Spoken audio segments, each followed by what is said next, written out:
Meal planning is important because it prevents us from being a disappointed wreck when dinner time comes around and we have no clue what to make, or even if we have the ingredients to make the meal. It's a time and a money saver, but most importantly, it frees up valuable brain space. Creating a meal plan prepares us for the week to come and gives us peace of mind that we're organized and can feed ourselves and our family. That's why I do it, and that's why Plan to Eat helps me do it. Your subscription includes access to the Plan to Eat website and fully featured mobile apps on iOS and Android. And Plan to Eat gives you the tools to clip and organize recipes from any website, the ones your family loves and that fit your dietary preferences and needs. And you can create a meal plan around your schedule. Then what happens is the Plan to Eat software automatically creates an organized shopping list based on your plan. So sign up for your free trial at plantoeat.com/timecrafting. That's plantoeat.com/timecrafting. The coupon will be automatically applied to your account and can be used when you're ready to subscribe. It's valid for new customers only. Give Plan to Eat a try today. I'm Mike Vardy, and this is the Productivityist Podcast.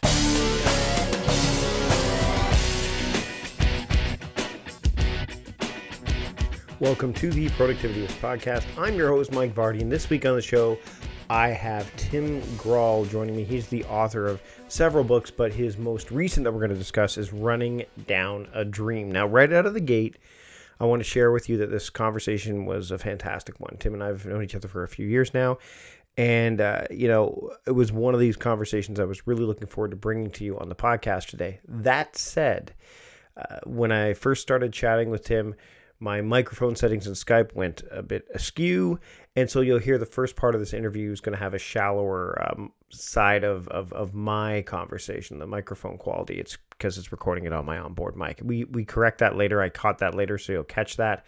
But I just wanted to share that with you right out of the gate.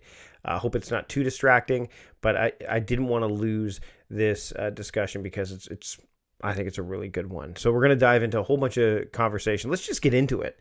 Now that you know what you're in for, a little bit in terms of the sound quality, let's get into the actual content quality here with my conversation with Tim Grahl here on the Productivityist Podcast. I'd like to welcome Tim Grahl to the Productivityist Podcast. Tim, thanks for joining me today. Thanks for having me. I've been looking forward to it. I know it's been something we've been trying to work on for a long time coming. So the book that you have out now, the most recent book, and of course I'm trying to get the subtitle in iBooks, but it's not helping me out too much. It's Running Down a Dream. What's the subtitle? Your roadmap to I should know this. Man, like as you started talking, I was like, well, shit, I don't know if I know the subtitle. It's Your Roadmap to Winning Creative Battles. That's awesome. What it is. And I had a chance to read this book months ago when you were kind of passing it around, and I have to say that as I was going through it, and I'm sure this is not the first time that someone has said this to you, but I felt like, wait a minute, is this about me? Like, there's elements of this book that are totally personal. For you, obviously, they're personal stories, but I could totally relate to them. Now, I'm going to ask some of the initial questions that you probably get all the time, but we'll dive into some other interesting stuff related to productivity for sure. But what was the reason behind you putting this book out there, considering some of the other books you've had, your first 1,000 copies, all that stuff? What was the impetus behind writing this book? So a couple of years ago, I reread The War of Art like I do every year. And I got to the last page, and on the very last page of The War of Art, it's like the third paragraph or something. It's just one line. It says, "Do it or don't do it." And when I read that, I remembered, 10 years ago when I was really struggling to get anything done, and I was so wrapped up in my own worry and fear and what Steve Pressfield calls resistance, that I couldn't get my work done. I would waste the day playing video games or talking to friends or just, reading about doing work and not doing work. And so I remembered reading that line and just being like, well, what if I can't do it? And so over the years, I had put together a bunch of little tools and checklists and kind of things I've used to overcome creative resistance so I could actually get my work done. And it started out I was just going to basically release it was going to be the how-to guide to the War of Art. And I wrote an entire draft 2 years ago, 2 years before the book came out, and I sent it to a couple people. And one was Jeff Goins, and he said, "You have a great collection of blog posts here, but this isn't a book." And then my editor, Shawn Coyne, looked at it and said, "This is a book that people will read about half of, put on their shelf, and immediately forget." And I'm like, well, that's not what I'm going for. And so I worked on it off and on for a long time, and I would rewrite portions. And Shawn, my editor, just kept kind of telling me I was missing it and to keep diving in and keep working on it. And then I finally realized, my previous two books are about book marketing and all the work I've done in book marketing. And it kind of had this, like, I sit up on a hill, I'm the guru on the hill handing down the knowledge. And instead, this book became kind of a tour of the ruins. And it was just, I realized I needed to tell, the capital T true story of what the last 10 to 12 years have been like for me as I ran down my dream. And I was able to share the tools, but I also got to share the stories of where the tools came from. And pretty much everyone came from a really painful moment of hitting a wall and feeling broken and trying to figure out what was going on. So it started with this simple idea of I was going to, help writers or help, creative people with these tools. And then it blossomed into almost a memoir about how I found these tools. As you're talking about this and, blogging, the blog posts and a book are different. I mean, and you can tell when a book has been written by someone that's a blogger versus being an author. I think that there's an evolution that takes place there, right? I think working with an editor and with getting feedback like you did from Jeff and from Shawn really helps. Now, what's interesting about, you mentioned Jeff, and recently, and again, by the time people are listening to this, it could maybe not be recently, but Jeff put something on Facebook, which I found interesting, and he said, "God, I hate social media." And you mentioned in the book that there's a point where you started cutting out some of your inefficiencies, rather. Some of those things out based on a story that about your father, which I don't want to spoil at all. But I want to talk a little bit about that inefficiency that can be social media. What are your thoughts on, because you left social media, you just stopped posting, and you said, well, tell everybody what happened when you said, I'm not going to post to social media regularly. I'm going to focus on the work. I'm going to do the things that are deeper rather than maybe some of the shallower stuff or the stuff where I'm going to do a lot of saying instead of a lot of doing.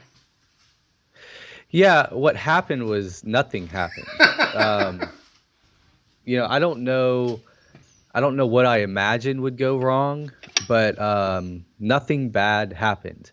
In fact, on the scale, lots of good things happened because I was able to finally focus on what I was doing and not worry about putting stuff on social media. And, I think it's important that people just make sure they're telling themselves the truth about what's going on with their social media. Because, I'll get on this rant about, social media is a waste of time and like all this kind of stuff. And people are like, yeah, but I enjoy it. It's like, okay, well, I enjoy watching TV. I enjoy, doing jujitsu. Like there's lots of things I enjoy, but I don't call any of those things work, right? I don't tell myself that, watching TV on Friday night is me like studying stories so I can become a better writer. Like, no, I just do this for fun. But so many people think they're working when they're on social media, and it's just not work. It's rarely getting you what you think it's getting you. Unless your job is to actually do social media. Unless that is your... Yeah. It's kind of like when people say, when you say, well, I can't spend all day in my email inbox, to most people, but some people, they are customer service reps, and literally all of their emails are related to customer service. Well, there are exceptions to the rule, but by and large, what you're saying is absolutely spot on. Yeah. Like if you're getting paid by company X to be running their social media accounts, don't cut social media out. But yeah, it's just, I feel like, one, always trying to be honest with yourself about why you're doing what you're doing. And number two, constantly experimenting with just like, hardcore cutting things out of your life and waiting for something to go wrong, right? Like I don't watch the news. I don't read the news. And nothing ever really goes wrong. I just, I told my wife, I said, let me know when it's time to vote again, and I'll figure out who to vote for. And then let me know when Trump's not president anymore, and then I can pay attention to some news again. But otherwise, I'm just not paying attention. And nothing goes wrong in my life. And really what happens is my anxiety goes down. I have less to think about. I have less to worry about. And so I just feel like, being constantly experimenting with just cutting things out of your life and doing it until something goes wrong. Because most of the time, like there's so few things that you can't go back on in your life. It's like having kids and like jumping off a roof. Otherwise, like you can try something out, and if it doesn't work, just go back and fix it and apologize and do it differently. So that's what I kind of look at social media as just this thing that, just be honest about why you're doing it and making sure that it's getting you where you actually want to go.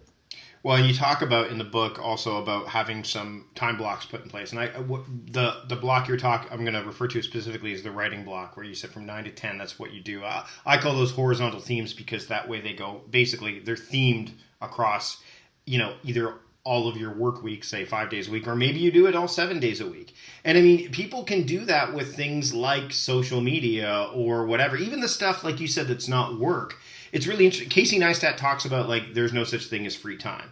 And I tend to agree with that on its face, because I think if you let your time be free, then you tend to lose control of it a little bit, because that's when you can get pulled in directions that you don't necessarily want to go in. And is that why you said, hey, you know what? I need to make this decision to say, hey, I'm going to set aside this very specific time to do writing, and then maybe this specific time to do X, or maybe this specific day, which is when I talk about daily themes, like to focus on this particular type of activity. Is that kind of what led you, like the idea that your time was being not corrupted or co-opted, but kind of you realized that it was a resource that you weren't tapping into as much as you should be? Well, at the time, I was running a consultant firm full time, and it was a more than full time job. I was working a ton, and every hour was filled up with stuff to do. And so this is almost like what we talked about with cutting things out. Is I was like, I'm just going to put a meeting on the calendar from, I think it was 9 to 10 in the morning, where this is my writing time, but I'm going to pretend like it's a meeting. So if a client says, hey, can I talk to you at 9 o'clock? I'll say, oh, no, I've got another meeting there. Can we talk at such and such time? And just treat it like that. And it was my way of kind of like elbowing space into a calendar that was always full with stuff. And so now it's a little different because writing is more a part of my job. And so my productivity and calendar look a little bit different. But it was just my way of just like shoehorning something into my calendar that wasn't going to happen naturally. And again, this is like looking, I kept saying I wanted to write, and yet a month would go by and I hadn't written anything.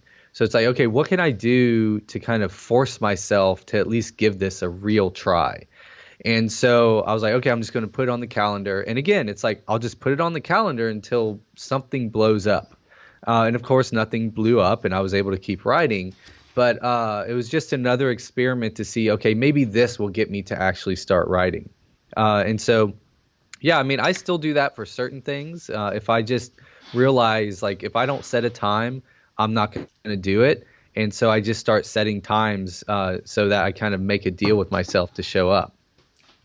So as we go through the book, you think that this journey is right at the beginning. It's like, this is what I'm struggling with, and I'm going to start chasing this dream. And the way that you've written is what I love about it is it's not like it's this climb without pitfalls along the way.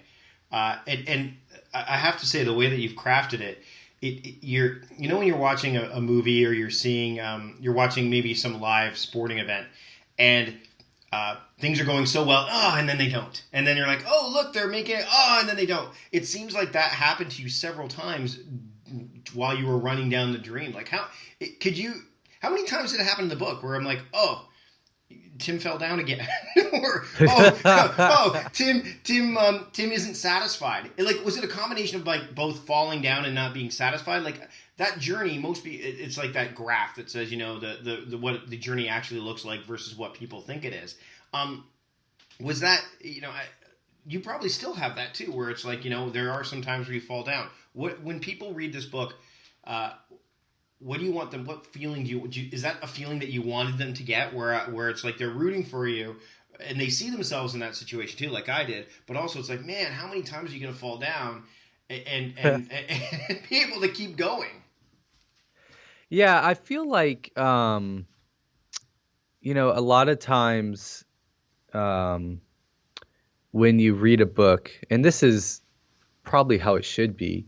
But a lot of times what you read is like in the opening chapter, it's like, hey, this really bad thing happened and this is where I had this new awareness of this new way of doing things. And then the rest of the book is teaching you what you learned. And, you know, that's not how life works.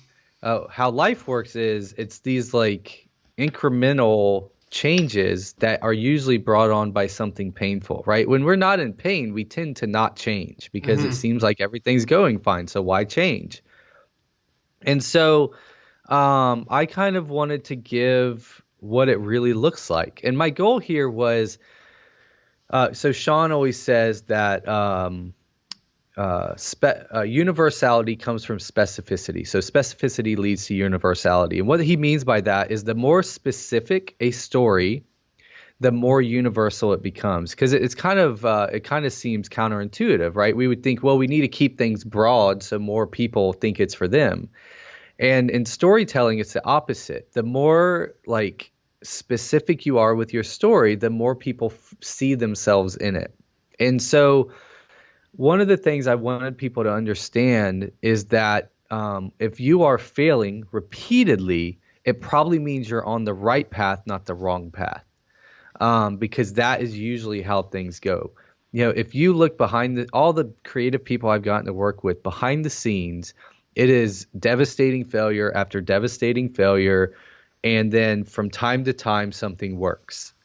And I feel like that's how most people build something meaningful. And so, of course, like I said, I didn't set out to write this story this way, but as I began telling the story, it felt like I wanted people to read this and think, oh my God, like I'm normal. You know, like the fact that I've been working on this for 6 years and barely gotten any traction. Okay, that happened to Tim too. Like maybe this is more normal than I tell myself, because most of the stories we hear are like, oh, things kind of used to suck and then they got better, right? And I'm like, and my story is things sucked, I got a little bit better, then they sucked again, and then they got a little bit better, and then they sucked again, and I always felt like something was wrong with me. But as I began to hear other people's stories, I'm like, no, my story is normal, but it's not the story that you usually hear or read. You know, as I'm remembering our conversation that we had when we were sitting in Nashville, you know, after the first Tribe conference that I went to. I think it was like the second one, and you and I hung out for, I think we were there for what, like 3 hours or something like that. It was a long time. Yeah. We were there for a while.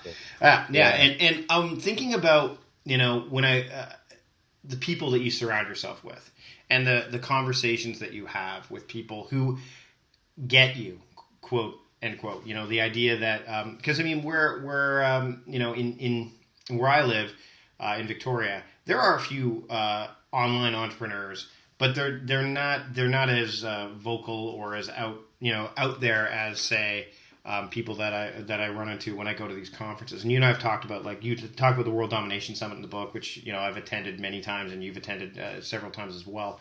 How important is it when you are running down your dream for you to not only surround yourself with the right people, but also make sure that you leverage isn't the right word, but I'm going to use it anyways. I think it's just probably the one that comes to mind. Leverage those relationships along the way.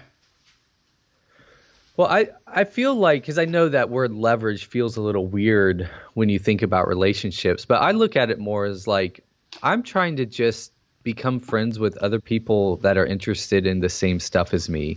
And then we're all going to help each other, right? So it's like, I'm going to help you when you need something from me. And, I'm assuming when I need something from Mike, he'll have me on his podcast, like it's that kind of thing.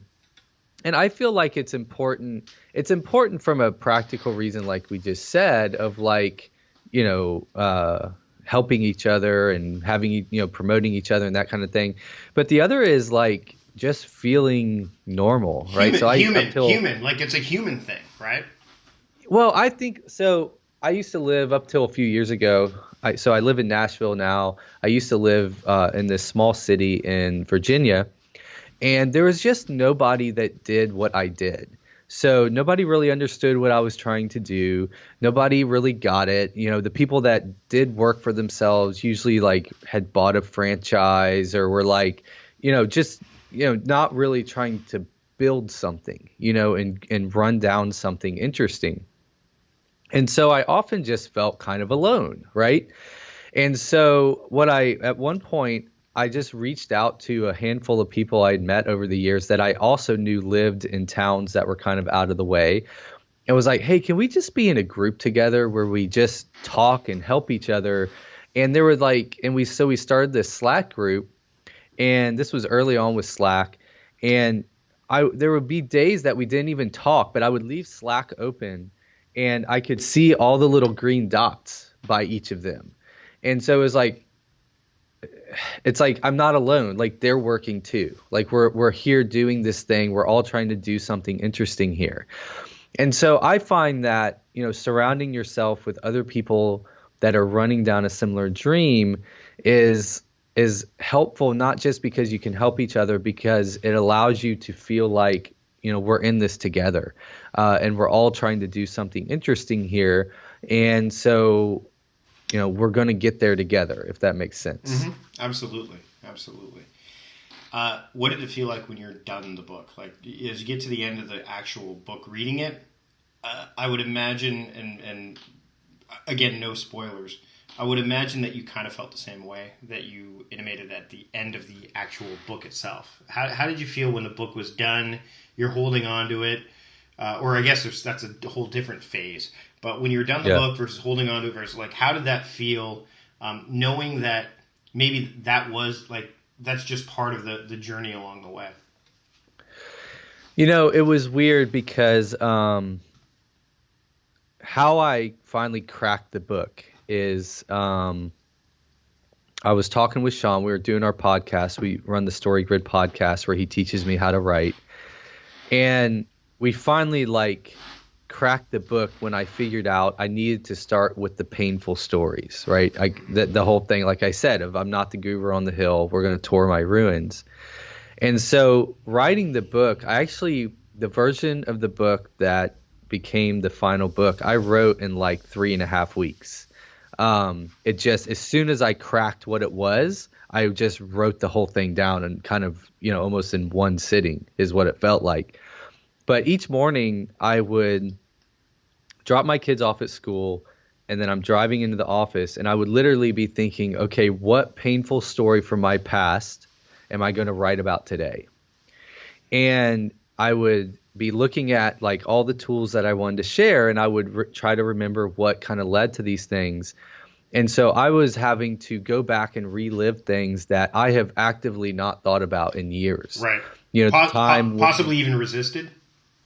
Oh yeah. Like these are things I tried to bury these memories because they're not fun. It's things like when the IRS, sent a sheriff to my house with a subpoena, when, my wife had to take our baby son out of the cart and leave all the groceries behind because we didn't have enough money in the checking account. Just to let everybody know that that's listening, if you're listening right now, the stuff that Tim's mentioning right now are things that you would have heard in our conversation at Pinewood Social. That's how personal it got. Two guys talking, and he's now revealing them in the printed word. So it wasn't you were more than willing to be open and vulnerable with this book.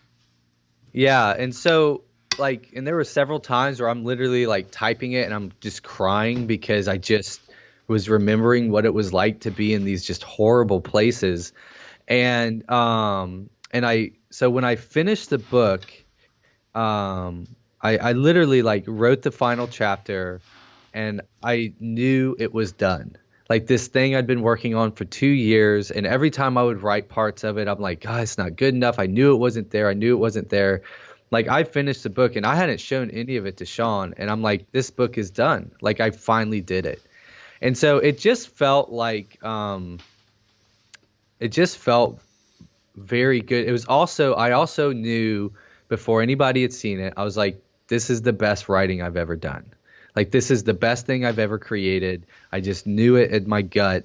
And so it was this very kind of release of both sharing all of these stories that I'd kind of kept secret for so long, and also finishing something that I knew I was going to be just extremely proud of.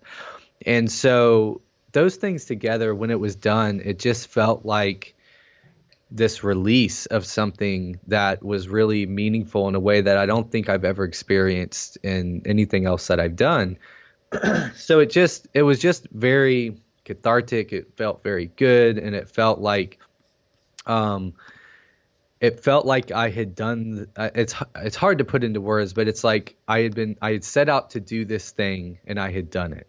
So this running down a dream ultimately it's your story. Although again, there are so many people that can say, "Hey, you know what? This is totally relatable," which is exactly the kind of thing you want to be able to do as an author. But what about the people who are like, "This is all well and good, Tim, but I'm not a writer. Like, I'm not trying to write a book. I'm not trying to do, like, that's not what my dream is." And maybe that's not. And I want to, let's be clear. You can clarify. Is that the dream that we were talking about, or is there a much bigger dream? So first off, people who are not trying to write a book, what are some of the lessons that they can learn from the book? And also, is writing the book, I'm sure, was not the total dream, but I'm sure it was part of it, right? So that's a two-part question there. Well, I did not set out to become a writer, right? So most of the stories in the book are not necessarily about becoming a writer. It's about, my dream. I never had this dream. I feel like some people know they're going to build a business, or they know they're going to be a writer. And I just knew I wanted to do something. I mean, I don't know how, it just felt very vague. It still feels vague, but I knew what it would feel like when I got there.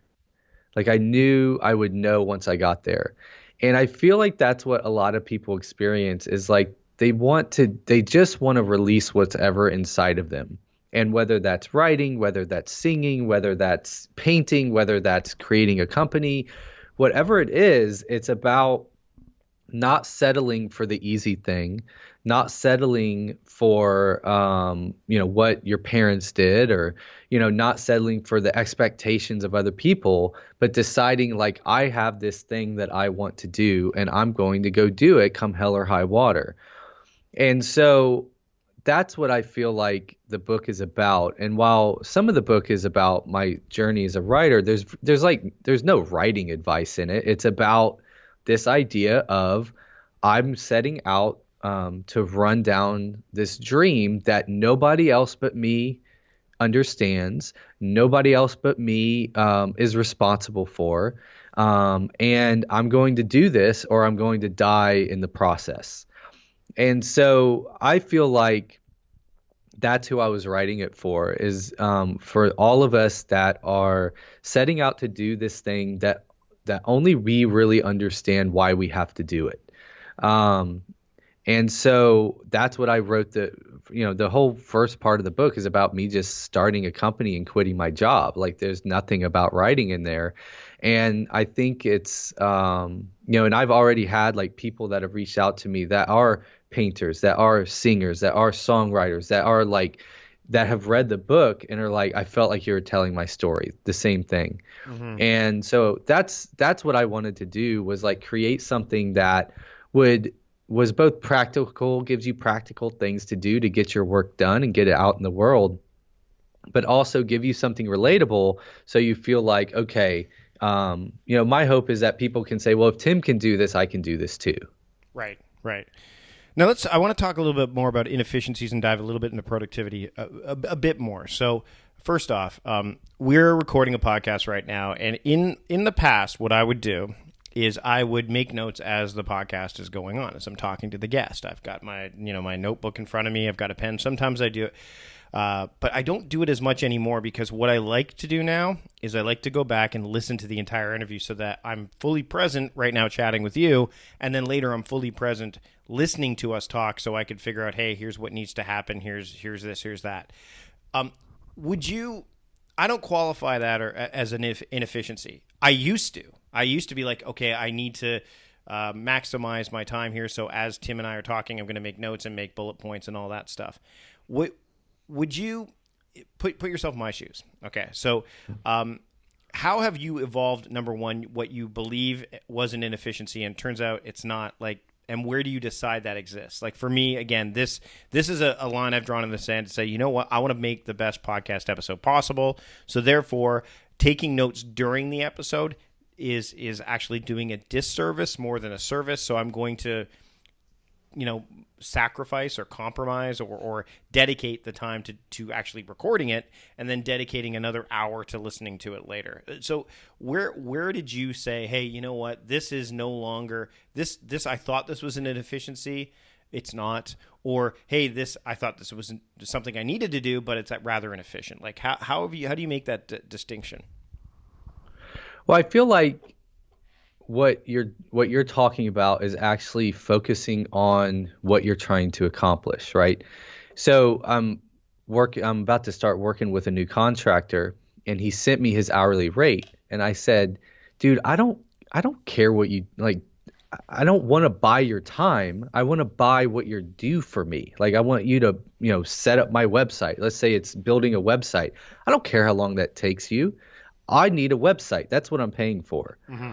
And so then I said, and if you do this, it is this valuable to me. And I gave him a price.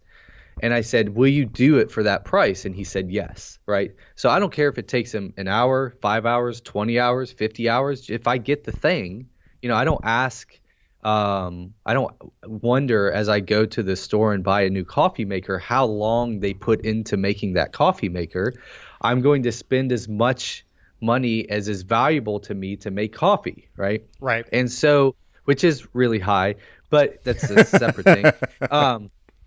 So what you're saying is the most valuable thing to you is to create the best podcast you can. And the most efficient way to do that is to not take notes during the event and then re-listen and take your notes then, right? So you are actually increasing your efficiency by taking a longer period of time to do it because you have a bigger goal than doing it in a tight amount of time. Mm-hmm.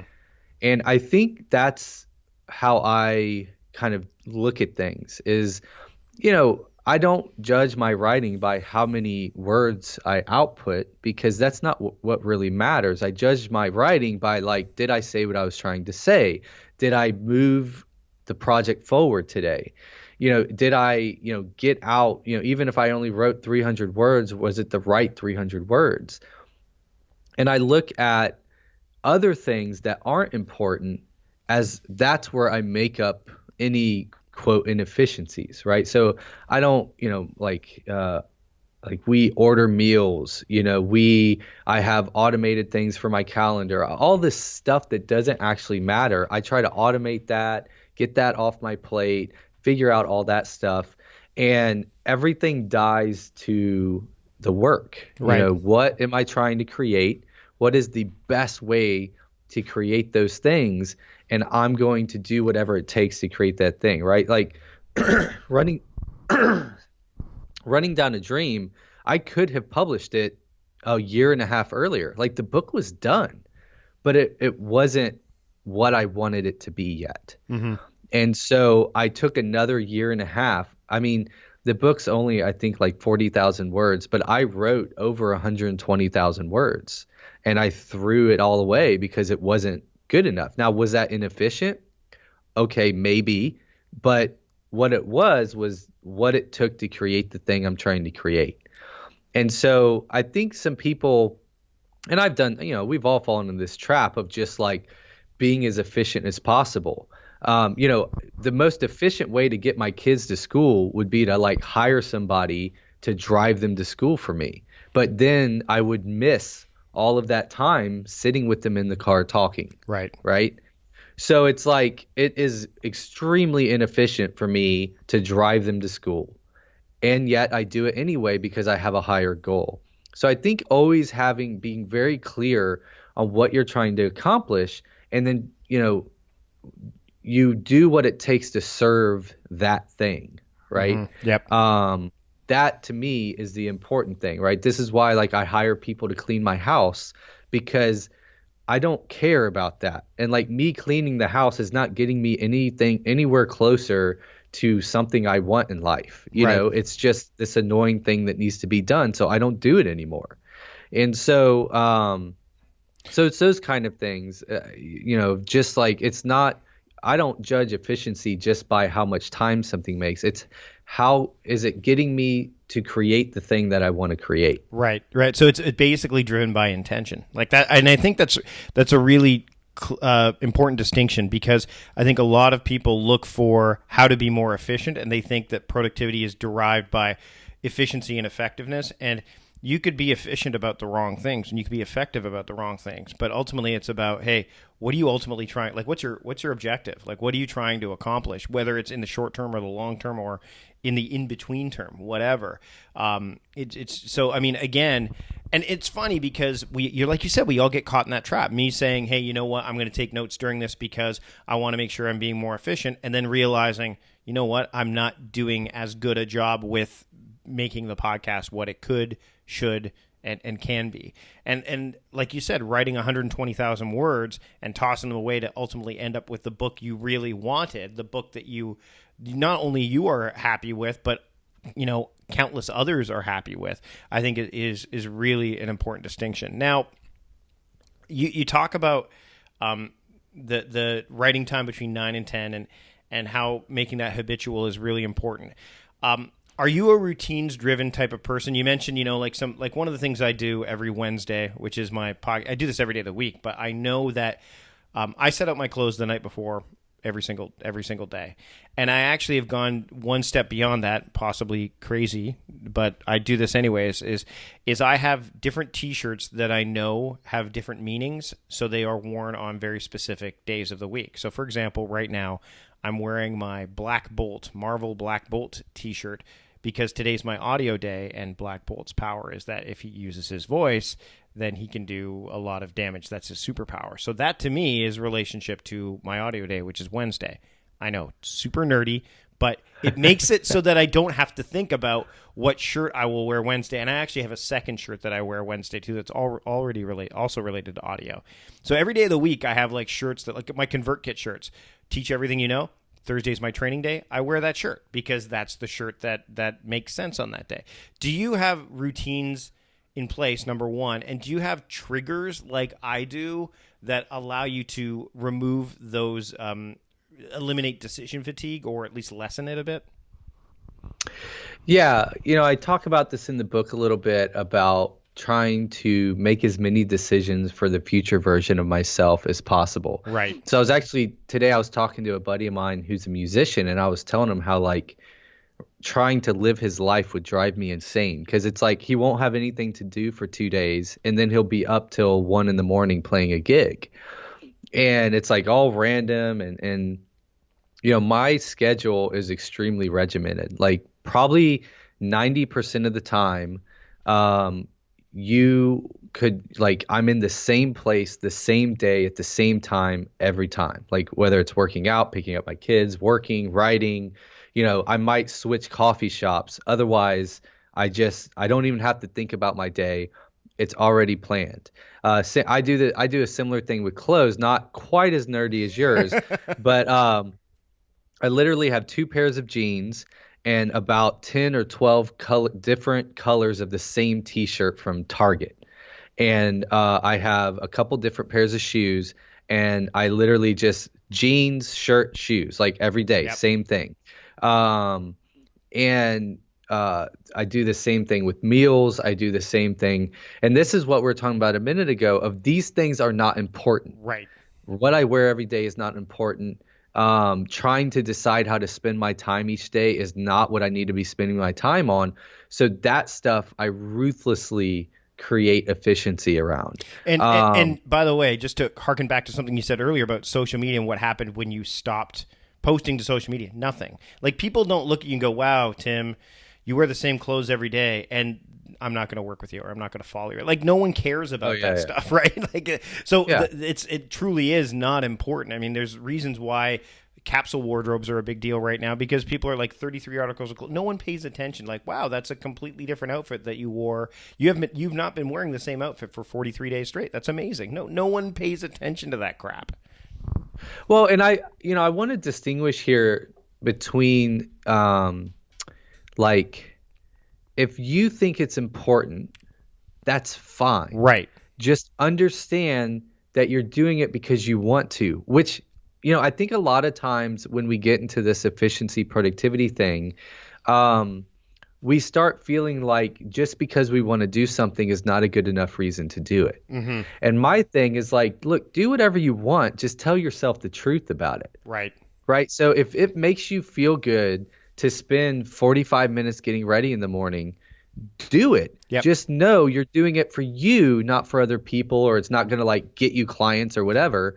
It's just for you, which is fine. That's a good enough reason. Just tell yourself the truth, because if you're not telling yourself the truth, you'll end up doing a bunch of stuff you don't actually want to do, thinking it's accomplishing something, but not being clear on it. Right. Like my wife thinks I'm absolutely crazy to have these shirts that are themed. And she goes, why do you do that? I'm like, and there was a point in time where I actually stopped. And I said, you know what? Like, it's bothering her. I'm going to stop. But then what happened is it actually affected me beyond that point. Like, I'm like, because what would happen is I'd put on this Wednesday shirt, which meant it was audio day, which meant I would do audio work. So it like literally drove me and funneled my focus to that particular type of activity. And one day I just said, screw it. I'm going to do it anyway. I mean, this is not grounds for divorce kind of thing. It's not like I do have a moratorium on shirts I can buy. I'm like, oh, look, I recently bought the Houston Astros Dream Crushing shirt because they had this meme, and I'm a big Astros fan. And she's like, is this the last one? I'm like, yeah, because I can wear it on Friday, because Friday's my deep work day, and it allows me to crush my dreams and stuff like that. She goes, okay, seriously though, like, you can't, like, because you don't want to have 5 different shirts that you could wear every single day, because they all could fall into those different themes. She goes, so like, let's make a decision around how many t-shirts options you have per day. So you can go too far, but also, like you said, like, if it's important to you, don't give that up, but understand like there's a reason behind it, and be honest with yourself about it. Because if you're not, and the other thing I think too, Tim, is that if you're going to spend 45 minutes getting ready, then you have to understand that there might be other things that you need to cut or be more efficient about, so that, and I don't know what those would be. Only the person getting ready for 45 minutes would know that, but I think it's important to look for those things too, right? Like, understand it and be aware, so you can say, hey, you know what? I'm taking 45 minutes to get ready. So either that means I have to get up earlier, or maybe that means I can't do this, or I shouldn't do this. Like, I think that this is a lifestyle thing. It's not just a one and done thing. Yeah. And the other thing that I tend to do is I do things in kind of cycles. So I'll be living my life for a while, and then I'll be like, okay, let me really look at my life and figure out if there's some inefficiencies in here that I can clean up. Right. And so, I have to like use the system long enough to see if it's working for me before I start. I don't want to constantly be in this. My buddy used to call it productivity porn. Yep. Where it's like I'm constantly like cutting and figuring out. It's like I'm going to make, and this is what I tell people, is like, make a decision, do it that way for 6 months, and then change. Yep. If you want to change. And so I think that, just, it's a long thing. And I talk about I have some really like detailed tools on how to like find inefficiencies in your life in the book. But I still do those from time to time of like, okay, let me, I've been coasting for a while. Let me take a hard look at what I'm doing. Or like things aren't working. Like right now with promoting the book, I'm basically doing podcasts constantly. And I'm all of a sudden like, man, like I'm looking at my day, and my day is full of hour and 30-minute gaps, Right. which is like useless for getting actual work done. And so I'm like, okay, maybe I need to like start only doing podcasts on Thursday, Friday, but I'm going to coast like this for a couple months, and then I'll make a decision if I need to make a decision, right? So it's like not constantly, churning on this stuff because you can get worn out on it, but just like keeping an eye on like, am I getting my work done? Like, what is the most important things? Like, are those things getting done? If they're not, maybe I need to look at something. But also, every day I work out, and because I really enjoy working out. And so that's in the middle of the day. I have to stop what I'm doing, get in the car and drive, and then do it and come back to the office. But it's like that is really important to me and I enjoy it. And so that's when I do it. So I think it's obviously with all this stuff, it's balance. But I don't even think of it as balance as like, what are the most important things and are those things happening? And anything else that doesn't get done, most of the time nothing bad happens. Right. And well, again, you talk about like changing when you need to change. Using a baseball metaphor or analogy, if a hitter is hitting well, don't change the stance. Like everything should stay the same. But once they go into a slump, it's like, okay, should we look at the way your stance is? Like how do we change because something is wrong right now, so let's fix it. But as long as things are working well, yeah, you don't want to mess with a good thing. And yeah, productivity porn, big problem, stuff that we've talked about quite a bit on here. And I'd love to talk to you more about this stuff in the future, but I got to let you go because, frankly, it's the middle of the afternoon and it's time for me to go do my workout as well because I'm starting to get back into that. Tim, thanks so much for taking the time today. Where can people pick up your book? And is there anything else that you want to quickly plug before we wrap things up? Yeah, I mean, the book's, sold online everywhere you buy books. So Amazon, Barnes & Noble, etc. You can see everything that I do at runningdownadream.com. Thanks again for joining me today on the Productivityist podcast, Tim. It's been a pleasure. Yeah, thanks, Mike. Thanks for having me. I told you. Great conversation, as always, with my friend Tim Grahl. You can find everything that we discussed in the show notes, no matter where you're listening to the podcast, whether it's Apple Podcasts, Stitcher, wherever that's happening. You can grab the show notes there. And, again, I want to thank you for listening because, and I hope that you take a lot of the stuff that Tim talked about if you are trying to run down your own dream and, take some of those things that he talked about and put them into action because, as someone who, like I said during the discussion, I felt like it was kind of like my story as well. I think, a lot of people that you would never have expected to go through those stories, either they share them overtly or they keep them kind of hidden or quiet. I think it's important to hear those stories and to know that, you're not that far away from those people that you're looking at going, wow, they've got all their stuff together. So again, big thanks to Tim for joining me this week on the show. Big thanks to John Polster for producing the show. Big thanks to all of the patrons supporting the show.